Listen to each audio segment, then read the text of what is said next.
Bobby Marks and Jonathan Givony of ESPN. We're here to talk about our favorite topic, tanking. Bobby, the San Antonio Spurs are 3-1. The Utah Jazz are 3-1. What in the heck is going on in the NBA right now? I think they're concerned about getting relegated. I don't think any of the 30 teams have to worry about getting relegated. I think, hey, when you have in the case of San Antonio, Utah's roster is a little bit different. San Antonio, when you're so young and you do have Doug McDermott and some other Josh Richardson, you're not reading what teams people predict you to, you're just going out and you're playing basketball, right? And you got a Hall of Fame coach and Greg Popovich, and you're just kind of laying out good habits. I mean, that's the goal in the beginning, is just to have good habits, to kind of put down a foundation moving forward. But I always say, like, the hardest teams to play, especially if you're one of these teams that are supposed to be the favorites, are these younger teams, the teams that have nothing to lose at all in the beginning. They haven't dealt with adversity. They haven't dealt with a player getting traded. They haven't dealt with losing 8 out of 9 yet. The slate is basically clean for all 30 teams, and I think that's why you're seeing teams like San Antonio and Utah, Charlotte. I mean, I can't believe Charlotte has won at the time of this recording 2 games, Jonathan. I thought they had a chance to, and they still can, basically. Without their 2 best players, maybe. Yeah, I thought they could. Or 3, honestly. Like, we're talking about Miles Bridges. You have to talk about him, too. Yeah, it's funny considering and it's such a dubious honor that I hold the 09-10 Brooklyn, New Jersey team of the winless streak to start the year. I always look at, like, people's teams schedules in the beginning who I think aren't going to be great. And I looked at Charlotte and I'm thinking maybe they could challenge that Nets team in 09-10 to go out and lose 18 games in a row. But yeah, I think the tanking part of it and everything balances out. I think we'll probably start seeing that more closely to probably after the first of the year, maybe when we get, certainly when we get closer to the trade deadline here. But yeah, there are certainly some surprises right now.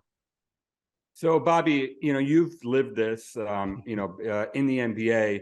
My theory on this is it's easy for fans to say, our organization is going to tank. And, I know the Spurs were not expected to be good. The Utah Jazz were not expecting to be good. There were definitely signs that they were preparing their fan base for this. They were lowering expectations. But it's another thing altogether when it comes to the players, because at the end of the day, it's the players that decide whether you win games or lose them. And these guys have, a lot of competitive pride on the line, and, they're trying to get paid at the end of the day too. A lot of these guys are free agents at the end of the summer. So is there, is there just a general sentiment that kind of seeps through the organization at some point where they feel like, they're not expected to win? Is it a coaching staff thing? Obviously we're early in the season, these teams are going to be bad. They're not going to make the playoffs, but how bad are they going to be? These wins could end up costing them at the end of the day. So is there a conversation that's had with the players at some point where you sit down and say, listen, guys, take it easy, or you just, you build the team that you build and you let things play out the way that they play out? I always say, don't mess with the lottery gods. Don't mess with them, right? Everything will kind of balance itself out. I think in Utah's case, you have a new coach in Will Hardy, who's trying to put down his philosophy and how doing things. I think probably sometime this year, that lineup all of a sudden looks different, right? You probably don't see Mike Conley or Jordan Clarkson or Malik Beasley here. And I think that's going to be the most fascinating thing for me, Jonathan, is that what happens if we get to a point in Utah's, let's say 15-10, do you just ride this roster out, or do you start removing players for the future of, picking up draft picks down the road here? But I mean, Charlotte, Steve Clifford was hired. That team had gone to the play-in 2 years in a row. He was hired to kind of give them a defensive toughness, a defensive-minded coach to get them out of that 9 to 10, 10 seed here. So he wasn't hired with the intent on player development 101, because that roster is really not built that way.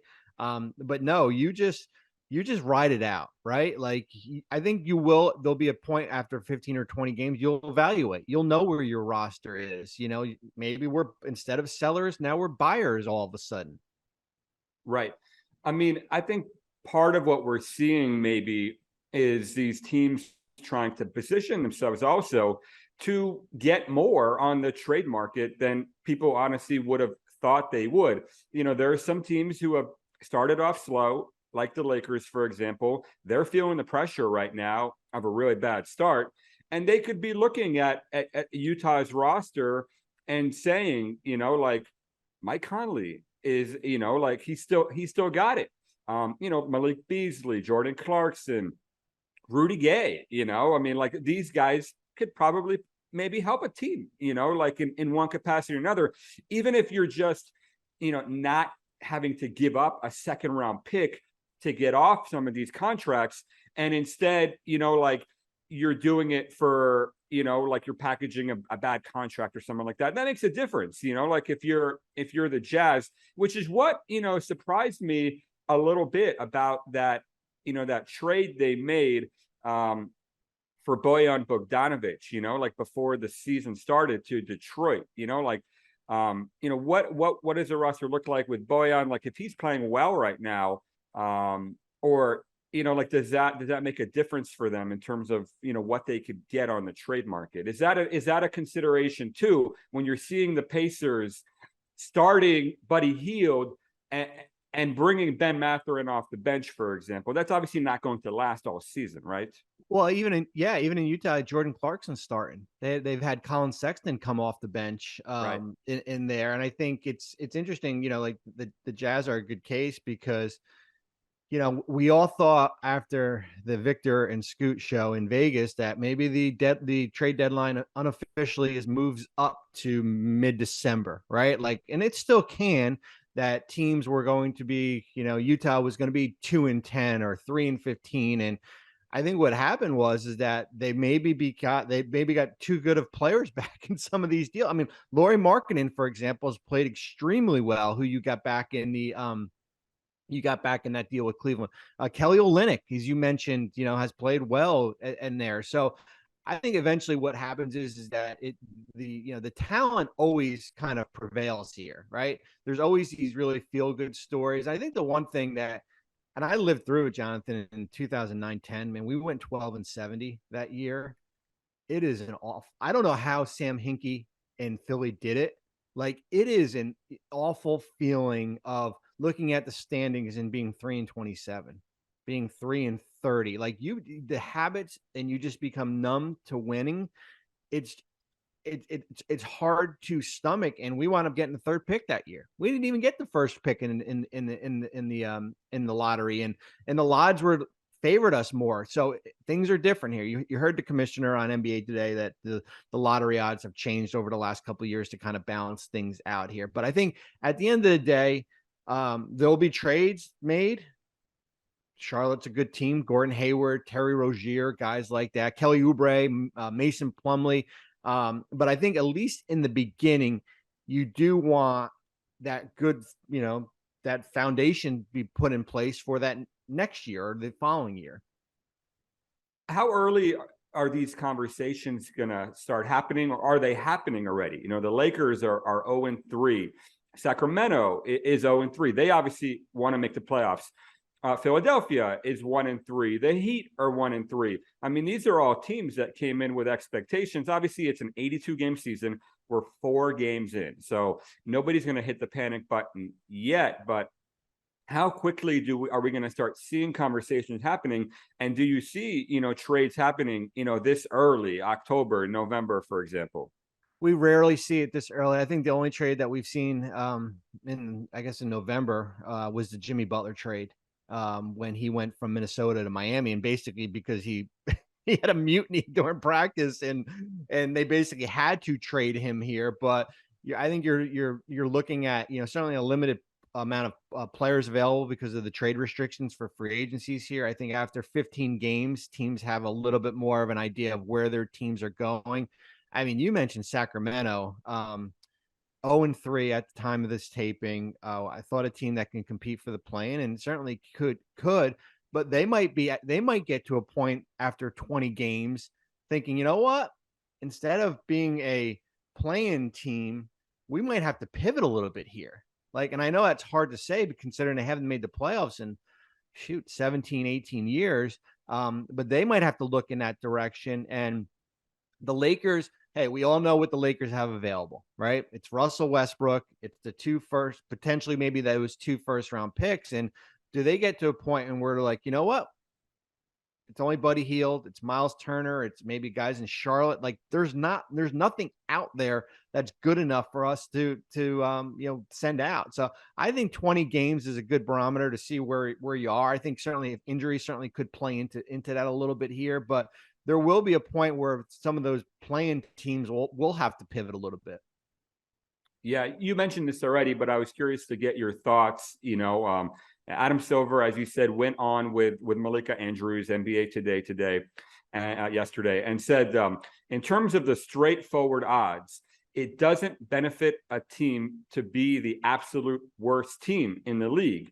Even if you're one of the poor performing teams, you're still dealing with a 14% chance of winning the lottery. So how do you judge that? Because, I don't know that NBA teams, talking to them privately, it doesn't seem like they feel the same way. And he didn't mention the fact that, being the worst team in the NBA at least guarantees you that you're picking no worse than 5th. And I do think that matters, because you look at, the distribution of all-stars, like in the normal draft, you do want to be picking in the top 5, so there is an advantage. Okay, you only have a 14% chance of getting the number 1 pick, but you also have a 13% chance of getting the number 2 pick. Your best odds are, of having the 5th pick. It's like a 52% chance or something like that.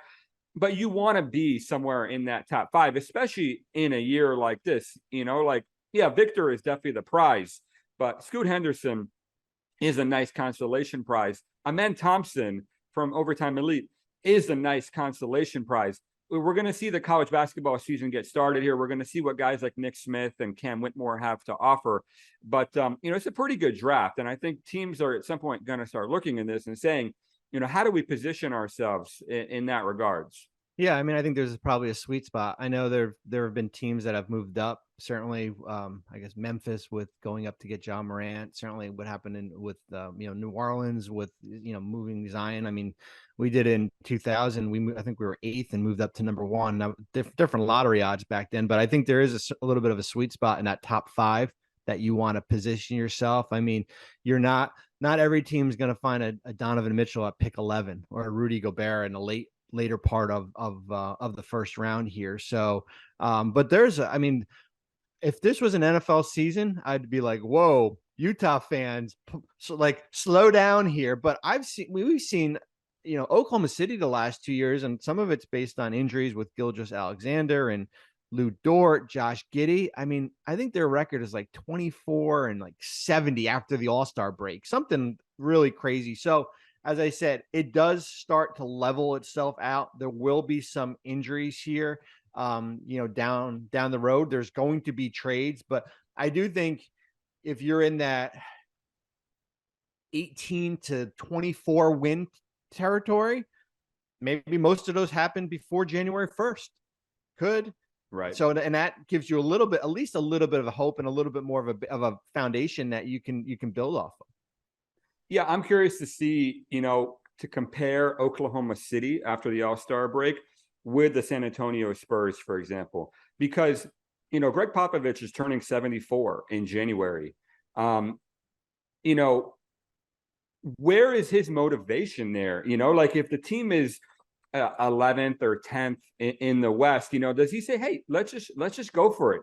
This is not, Greg Popovich is not a guy that wants to lay down and lose games. Whereas Oklahoma City, I think that there's a little bit more of an organizational alignment there in terms of, okay, we're going to put Jalen Horde in and make him our starting center for the last 15 games of the season. I don't see, the San Antonio Spurs doing that. And so, where does that come into play? Because honestly, like their best players, they're young, like it's Keldon Johnson, it's Devin Vassell. These guys are playing very well so far. You want those guys getting better. You're not going to shut them down. So how much of an issue is that going to be for the Spurs? Because like they want Victor Wembanyama. I know that for a fact. How do you balance all these things together? Yeah, I would say if the Lakers called Rob Pelinka, Lakers called the Spurs today and offered the 2 number ones for Jakob Poeltl and Josh Richardson and another player, I would say probably San Antonio would say, can you call us back in a month? Can you at least wait and let's see where this roster here is? And I think that you hit a great point. I mean, every team is different, right? San Antonio is different than Oklahoma City as far as there is not a Greg Popovich in Oklahoma City. This might be his last year. So if this team is competitive, and if a team like the Lakers or Sacramento, teams we thought would be competing for the play-in, how do we balance that, right? How do we balance being a 500 team 40 games into the season, but the ability to go out and maybe trade 2 of our Doug McDermott's another name, 3 of our veterans, where it helps us in the future with 2 first-round picks, and it also could help us in May or June. I mean, that is not a good conversation. It's a hard conversation. I mean, it really is here. And that was the one thing I was curious, and I put a bunch of calls in yesterday, and I looked in the Constitution, and I looked in the CBA, and there's nothing out there where the league can step in, right? The league can't step in and say, you know what?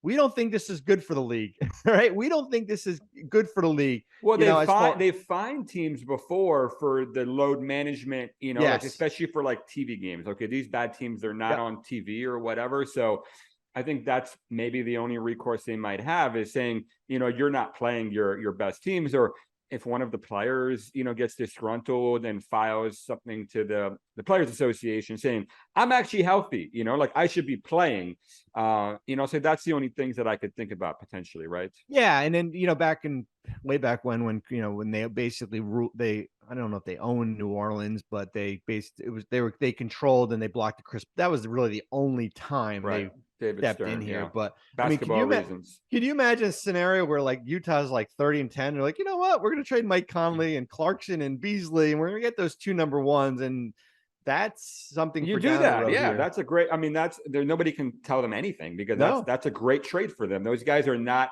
going to be there 3 years from now, and those picks are. So that's what you're trying to do if you're the Utah Jazz right now. You're trying to stockpile draft picks. Yep. Bobby, this has been awesome. We're going to definitely, continue this conversation as the season moves on. We will see how things progress. Thank you for your time, and have a great day. You too. Thanks. Thanks for watching ESPN on YouTube. For live streaming sports and premium content, subscribe to ESPN+.